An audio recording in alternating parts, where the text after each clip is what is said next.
South news کے ساتھ میں ہوں یاسر خان۔ بات کریں گے سب سے پہلے ملتان کی۔ خاتون محتسب پنجاب نبیلہ حاکم خان کا ریجنل آفس ملتان کا دورہ، خاتون محتسب دفتر میں سہولیات کا جائزہ لیا۔ اس موقع پر نبیلہ حاکم خان کا کہنا تھا کہ محتسب آفس کے قیام سے خواتین کی ہراسانی اور جائیداد سے محرومی بارے شکایات کا ازالہ ہوگا۔ مزید تفصیلات جانتے ہیں گوہر رحمان سے۔ جی بالکل، صوبائی خاتون محتسب پنجاب نبیلہ حاکم خان دورہ ملتان پر ہے، ریجنل آفس کا دورہ کیا ہے۔ یہاں پر جو خواتین کے حوالے سے جو مختلف جو سیکٹریز ہیں انہیں بھی ہدایات جاری کی ہیں۔ جنوب پنجاب سیکریٹریٹ کے تمام سیکٹریز، کمشنر ملتان بھی یہاں پر موجود تھے۔ ورک پلیس میں ہراسمنٹ کو روکنے کے حوالے سے جو یہ اقدام ہے، یہاں پر جو ریجنل آفس ہے اس کا بھی قیام کیا جا رہا ہے۔ تو خاتون محتسب پنجاب ہمارے ساتھ موجود ہے، ہم ان سے بات کرتے ہیں۔ میڈم، آپ نے دورہ کیا ہے، تمام جو سیکٹریز ہیں اور گورنمنٹ آفیشلز ہیں ان سے ملاقات کی ہے۔ اس آفس کے قیام سے کتنی خواتین کو تحفظ ملے گا اور مزید آپ کا ویژن کیا ہے؟ بہت شکریہ۔ دیکھیں، آج ملتان آنے کا جو مقصد ہے وہ یہ ہے کہ ہم بتانا چاہتے ہیں کہ خاتون محتسب کا یہ ادارہ جس کا ہیڈ آفس لاہور میں ہے، اب اس کو ایکسپینڈ کیا جا رہا ہے۔ اس کے دائرہ کار کو بڑھا کر ساؤتھ میں ڈی جی خان ملتان اور بھاولپور میں آفیسز بھی قائم کر دیے گئے ہیں۔ اس کے ساتھ ساتھ پورے پنجاب میں 8 ڈویژنل ہیڈ کوارٹرز کے اوپر آفیسز کھولے جا رہے ہیں۔ مقصد کیا ہے؟ مقصد ہے خواتین کو ہیراسمنٹ سے کس طرح سے محفوظ کیا جا سکتا ہے، ورک پلیس کو ایک سیف ورک پلیس کیسے بنایا جا سکتا ہے۔ جنسی ہراسگی کے ایشوز جو ہم دیکھتے ہیں دن بدن بڑھ رہے ہیں، اور اسی کے لیے یہ ایک قدم جو ہے وہ اٹھایا گیا ہے۔ اور میں سمجھتی ہوں کہ پنجاب گورنمنٹ کا ایک بہت بڑا انیشیٹو ہے جہاں پر ہم جنسی ہراسگی کو روکنے کے لیے کام کر رہے ہیں۔ اس کے ساتھ ساتھ ہمارا مقصد ہے خواتین کو معاشی طور پر مستحکم کیا جائے۔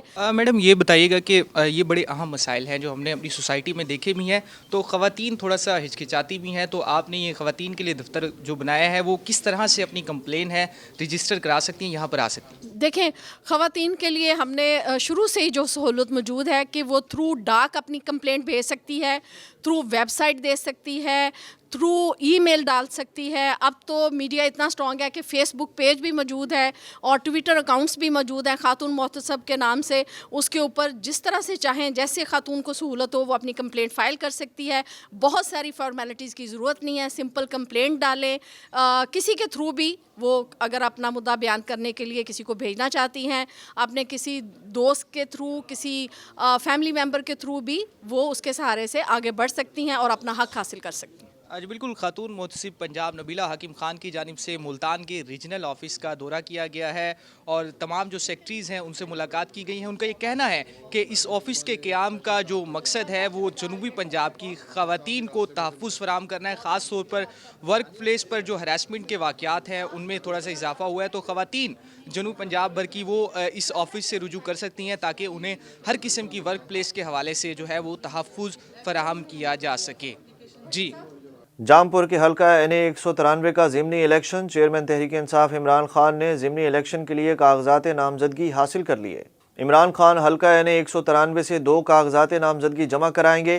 عمران خان کے کاغذات ڈسٹرکٹ الیکشن کمیشن کو جمع کرانے کے لیے محسن خان لغاری راجن پور روانہ ہو گئے۔ ضمنی الیکشن میں 19 امیدواروں نے کاغذات نامزدگی کے 45 فارم وصول کیے۔ NA 193 کی سیٹ سردار جعفر خان لغاری کی وفات پر خالی ہوئی تھی، جس پر 26 فروری کو الیکشن ہوں گے۔ صادق آباد میں ساؤتھ ٹوڈے کی خبر پر ایکشن، گوشت مارکیٹ میں گندگی کے ڈھیر اٹھانے میونسپل کارپوریشن کی مشینری پہنچ گئی۔ شہری کیا کہتے ہیں، جانتے ہیں ملک طلحہ اکمل سے۔ جی بالکل، ساؤتھ ٹوڈے بنا صادق آباد گوشت مارکیٹ کی آواز۔ کل ساؤتھ ٹوڈے نے صادق آباد گوشت مارکیٹ کی خبر نشر کی تھی۔ صادق آباد گوشت مارکیٹ میں کوڑا کرکٹ اور سیوریج کا نظام دھرم برہم ہو گیا تھا، لیکن آج اسسٹنٹ کمشنر اور CO کی جانب سے یہاں صادق آباد کی گوشت مارکیٹ میں صفائی کرنے والا عملہ پہنچ گیا ہے۔ میرے ساتھ شہری موجود ہے، مزید ان سے بھی جان لیتے ہیں۔ ساؤتھ ٹوڈے چینل کا ہمیں خوشگزار ہیں، انہوں نے ہماری مدد کی اور انہوں نے ہماری آگے اپیل سنی۔ ہمیں ان کے بہت خوشگزار ہیں کہ جو ان کا صفائی کا نظام ہے بہتر نظام بنانے کی کوشش کی ہے۔ جہاں پورے شہر کا کوڑا کرکٹ ادھر پھینکتے تھے، سیوریج کا پانی بہت کھڑا تھا، جو کہ انہوں نے آ کر وہ خبر نشر کی ہے ہماری، اور یہ آج اس کام جاری ہے اس کا۔ جی بالکل، شہریوں کا کہنا ہے کہ پہلے بلدیہ والے یہاں صفائی نہیں کرتے تھے۔ جب ساؤتھ ٹوڈے نے خبر نشر کی اور یہاں صادق آباد گوشت مارکیٹ میں بلدیہ بھی پہنچ گئی اور صفائی کا کام بھی جاری ہو گیا۔ جی